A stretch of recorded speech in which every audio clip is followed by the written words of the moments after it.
Hello friends, मी doctor Pallavi Untwal, clinical head आणि fertility consultant Oasis fertility Nashik. आज आपण अनएक्सप्लेन्ड इनफर्टिलिटी बद्दल जाणून घेऊया। अनएक्सप्लेन्ड इनफर्टिलिटी म्हणजे जेव्हा सगळे तुमचे इनफर्टिलिटीच्या टेस्ट या पूर्णपणे नॉर्मल आहेत, पण तरी देखील इनफर्टिलिटी ही समस्या आहे आणि आपल्याला कुठलं नेमकं कारण हे सापडू शकत नाहीये। तर नेमकं काय कारण असतं अनएक्सप्लेन्ड इनफर्टिलिटीचं हे आपण जाणून घेऊया। 10 ते 15% कपल्स मध्ये अनएक्सप्लेन्ड इनफर्टिलिटी ही दिसून येते।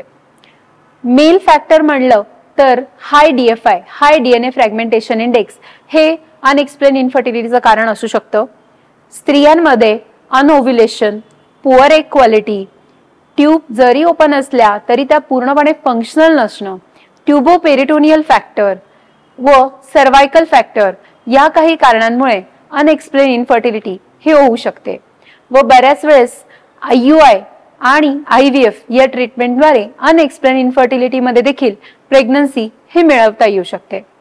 तर यासाठी तुम्ही तुमच्या फर्टिलिटी कन्सल्टंटला भेटलं पाहिजे व त्यांचं मार्गदर्शन हे घेतलं पाहिजे। धन्यवाद।